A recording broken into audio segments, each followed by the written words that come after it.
हम खुद अच्छे खिलाड़ी थे मगर अवसर ही नहीं मिला। ग्रामीण क्षेत्रों में ना तो स्टेडियम है, ना स्पोर्ट कॉलेज है, ना यूनिवर्सिटियां हैं और प्रतिभा का कोई मोल ही नहीं है सर। पक्षपात होता है सर, इस पक्षपात को ख़त्म किया जाए। कब तक एकलव्य का अंगूठा जो है सर कटता रहेगा? अब तो हमें अवसर मिलने चाहिए। लोकसभा में बोलते हुए नगीना से लोकसभा सांसद चंद्रशेखर आज़ाद ने आगामी पेरिस ओलंपिक खेलों के लिए चुने गए भारतीय खिलाड़ियों को बधाई दी है। उन्होंने आगे कहा कि मैं आपके माध्यम से सरकार से जानना चाहता हूं कि खेलों में पिछड़ी जातियों के लोगों की भागीदारी बढ़ाने के लिए सरकार की क्या योजनाएं हैं, क्या कदम उठाए गए हैं और कितनी धनराशि आवंटित की गई है। माननीय सभापति जी, आखिरी तक कर दिया है आपने। मैं तो 3.5 घंटे से इंतजार कर रहा हूं। सौभाग्यशाली आपको अवसर मिल गया। आप चेयर पे बैठे और अवसर ना मिले, ये तो फिर ये तो बहुत धन्यवाद। आप तो नए मेंबर्स के लिए अवसर पैदा करते ही हैं सर। सबसे पहले तो मैं पेरिस ओलंपिक खेलों में जाने वाले सभी खिलाड़ियों को आपके माध्यम से, सदन के माध्यम से बधाई देता हूं, मंगल कामनाएं करता हूं और सरकार का ध्यान में इस तरफ आकर्षित करता हूं कि अनुसूचित जाति, जनजाति और पिछड़े वर्ग के खिलाड़ियों के प्रतिनिधित्व पे भी उनको ध्यान देना चाहिए। हम ग्रामीण अंचल से आते हैं।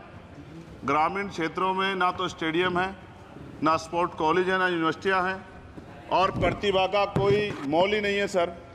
हम खुद अच्छे खिलाड़ी थे मगर अवसर ही नहीं मिला। अब यहाँ आने में भी बहुत समय लगा, सड़कों पे संघर्ष करना पड़ा। इसलिए मेरा आपसे आग्रह है कि इन वर्गों का प्रतिनिधित्व बढ़े, इसके लिए सरकार को योजना चलानी चाहिए। अभी क्या योजना है उसमें? आपकी स्पीच तक सदन की कार्रवाई बढ़ाई जाती है। आपकी स्पीच तक सदन की कार्रवाई चलेगी। 6 बज रहा है।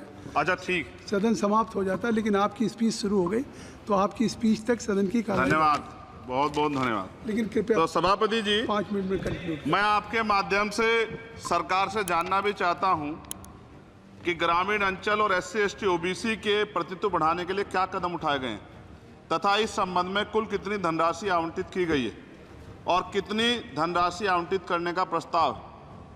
क्या उक्त श्रेणी खिलाड़ियों को पर्याप्त प्रशिक्षण के लिए सरकार द्वारा अलग से कोई प्रशिक्षण केंद्र स्थापित किया गया है या किए जाने का प्रस्ताव। उक्त खेलों में अलग अलग स्पर्धाओं में उक्त श्रेणी के कुल कितने खिलाड़ियों को भेजे जाने का प्रस्ताव है तथा इन सब खिलाड़ियों का श्रेणीवार कुल कितना प्रतिनिधित्व रहेगा। साथ साथ अभी हमारे साथी कह रहे थे कि खेल में जाति और धर्म नहीं होता। सर, जाति तो है।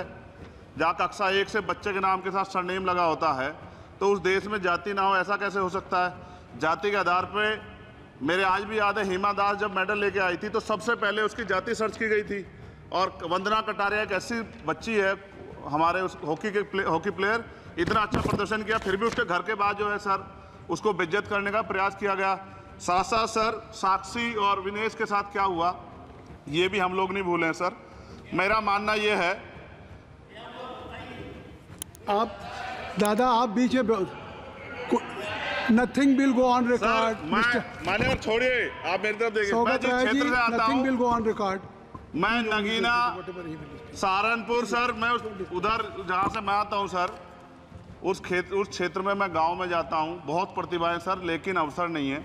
मेरा आपसे आग्रह है, आपके माध्यम सरकार से आग्रह कि वो देखे गांव में प्रतिभा कमी नहीं है, इनको कुचला ना जाए क्योंकि पक्षपात होता है सर। इस पक्षपात को खत्म किया जाए। कब तक एकलव्य का अंगूठा जो है सर कटता रहेगा? अब तो हमें अवसर मिलने चाहिए, यही मैं आपसे कहना चाहता हूं मान्यवर, और आपने मुझे मौका दिया इसके लिए मैं आपका धन्यवाद करता हूं।